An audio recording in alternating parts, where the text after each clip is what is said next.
the end of the day, the relationship you have with your pet is one of the genuinely good things in this life or in our life. Welcome to Unleash Curiosity by Vital Pet Life. I'm Dr. Amber De Silva, veterinarian and advocate for integrative pet care. And I'm Donie Yamamoto, founder and CEO of Vital Pet Life.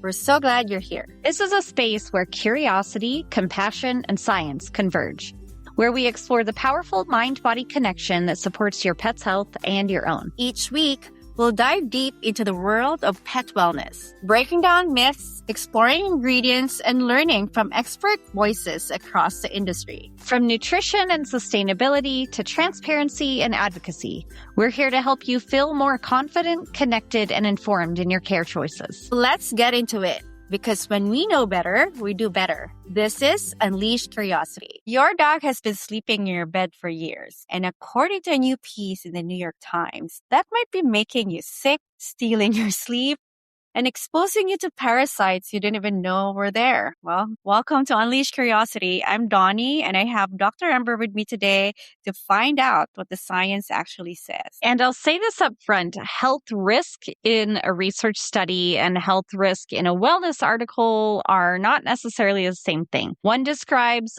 a statistical population, and the other is about you, your pet, and your actual life. Today, we're going to separate those two things and give you something useful to take home. Let's get into it. Okay, so let's start with a part of this story that probably gave most people a pause. The disease, the parasite angle. I mean, the article and a lot of the research it draws from points to something called zoonotic disease. For anyone who doesn't know the word, Dr. Amber, can you just quickly break this down? Yeah.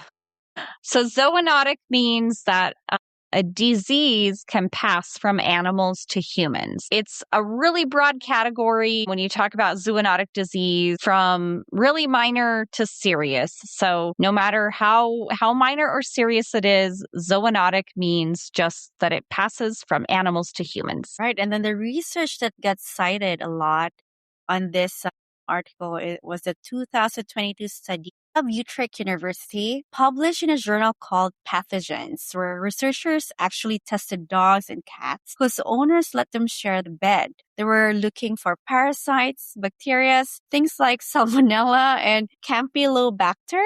What did they actually find? And more importantly, what does this mean for the average pet parent like me?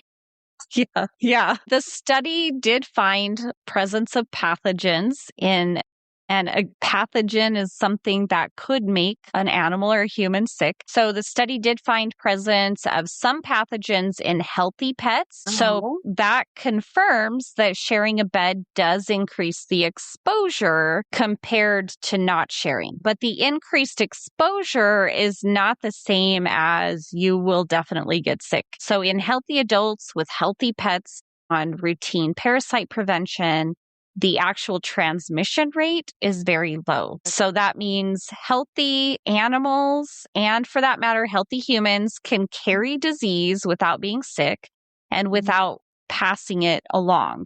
But there is a risk of passing those pathogens along. So that's kind of, breaking down what that actually means. So the study itself called for better owner education, not for banning your pets from your bed. So it's not your dog is a germ bomb. It's more like, okay, there's a scale here, and where you fall on, that scale matters a lot, right? Yeah, exactly. So the real risk conversation is about specific populations of people. So those that are immunocompromised, very young children, the elderly, people with conditions like diabetes that does compromise their immune system. So for those groups, the conversation would be with their doctor and their vet. So those conversations are really worth having. For a healthy adult with a healthy pet on regular prevention schedule, there is a risk. There's a real risk, but it is low. Yeah. I mean, let's talk about prevention schedule. I mean, actually, what does that mean in practice? Because I think that's where a lot of pet parents either feel overwhelmed or aren't really sure if they're doing enough. I mean, what's the baseline? What does a responsible co-sleeping setup actually look like from a vet standpoint? Yeah. So as far as, prevention, we're talking about regular wellness exams at a minimum annually. That's, pretty broadly recommended for younger, healthy patients that you're doing, and you're taking your pet to the vet at least once a year for an annual exam. As they get older, they may need one every 6 months, or, chronic conditions every few months. So it depends on their health status and their age, but regular exams. And then up to date parasite prevention that covers fleas and ticks and intestinal parasites. And then we're talking about basically good hygiene practices, cleaning their paws off after an outdoor walk, regularly washing your bedding, and don't let your dog lick your face. So none of this is extreme. It's just being consistent and hygienic. Yeah, well, that's more actionable than the headline made it feel. The thing that stuck with me reading the Times piece is that it mentions almost in passing, that the risk is especially elevated for people who were immunocompromised. And I think you mentioned that. And I think that's his story is really about, right? I mean, this isn't a warning for everyone. I mean, it's a genuine red flag for groups of people that, again, immunocompromised. But yeah, we co-regulate with our animals. I mean, our relationship with them is evolving. Right. And, just to be clear, like, having a pet in your house exposes you anyway. So sleeping with them, not sleeping with them, you're still coming into contact with them. So the risk is real for vulnerable populations, and that's worth taking seriously. So anyone in that category, have that conversation with your vet and your doctor, your human doctor. And then for everyone else, the message is just be a thoughtful pet parent, not a paranoid one. We don't want to scare anyone. We just want, to think about some things. But let's move to the other half of the story, because I think this is where it gets really interesting and honestly a little counterintuitive. Yeah. So the other big claim in the article is about co-sleeping. I mean, yeah, co-sleeping your pets. It did not exactly say what I was hoping it would say, Dr. Amber, about sleep disruption. So let's talk about what the study actually found. The 2024 scientific report study found that co-sleeping with pets was associated with poorer perceived sleep quality and greater insomnia severity. So notably, the negative effect was tied to dog ownership specifically and not to cats. It was also more pronounced for people who owned multiple pets. The study notably did not find the stress buffering benefit that some earlier research suggested. Okay, so this is where a lot of our listeners are going to hear that and immediately feel confused. And I understand it, because there's also real research showing that having a pet nearby feels comforting, it reduces anxiety. Some earlier studies said or suggested it could also buffer stress. So how do we reconcile these two things, Dr. Amber? Well, I think for, some people, having their pets close is an anxiety reducer, helps them relax more, gives them that comfort that they need. So I don't think that's invalid, but this newer research showed that there was more sleep disruption. So I think both of them can be true at the same time. You might feel comforted with your pet being right there, but your pet might wake you up multiple times in the night. I talk to a lot of clients who say the pet sleeps like this in between the two of them.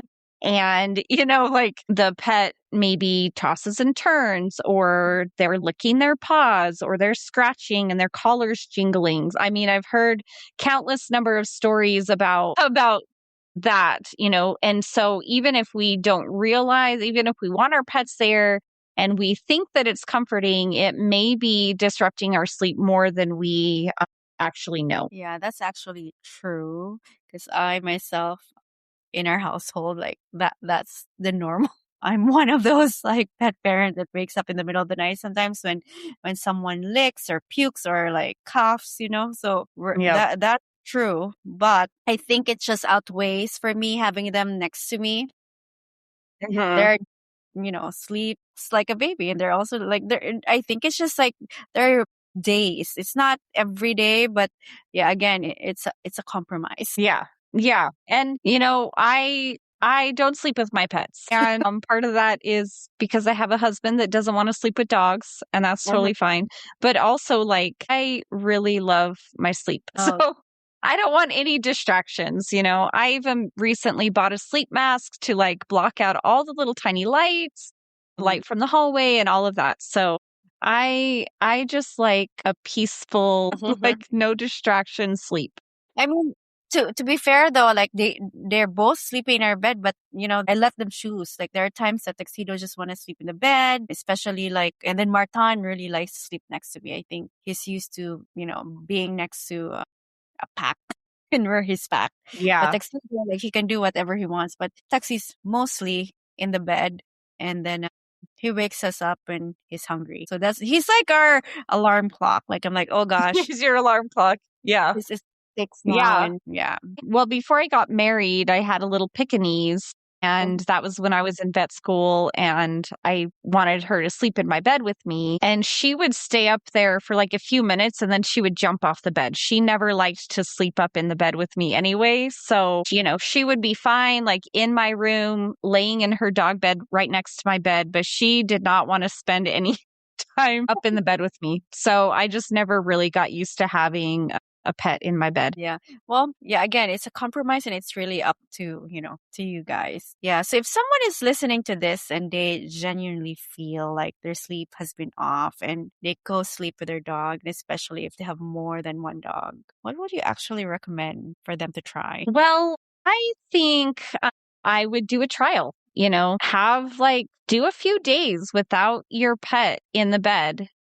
If that means putting them in a different room or putting them on their dog bed right next to your bed in the same room, try out some different things and see if you notice a difference in your sleep. And again, sometimes you don't realize that it's making such a big difference until you make that change. So, like me, I'm a coffee addict. I love coffee. I thought, oh, I drink so much coffee, the caffeine never affects me.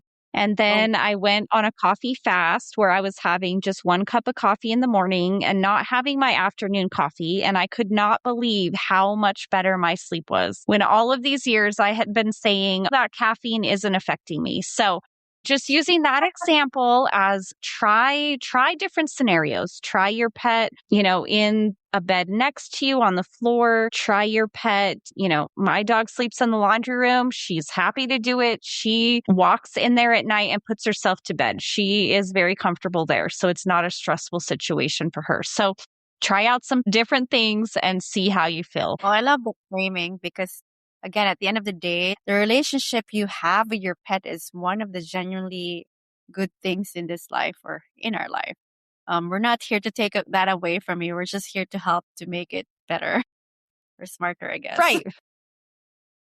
Right. Yeah. I mean, if you love having your pet in your bed and you sleep well and you don't feel like there's a problem, don't change it. It's fine. Just be aware. We're trying to give you some information, things to think about to improve your quality of life and your pets. Yeah, and again, I understand the sleep disruption, but again, it's really up to you. Also, it's a compromise having them around you. It's comforting, but again, it's part of the deal that they will be moving around. They'll be like Right. king, and then Collar sometimes will be jingling. I know. Maybe your pet snores, or maybe Yeah. you snore and Oh, yeah. keep your dog awake all night. You know what? Tuxedo snores is like it's like a, what do you call that when it puts me to sleep?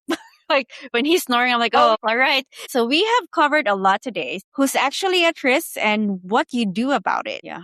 Dr. Amber, if you have to leave our listeners with one sentence, the thing you want them to walk away with all from this article, what is it? A healthy pet on a regular prevention schedule, sleeping with a healthy adult is a very different conversation than what most of these headlines are actually describing.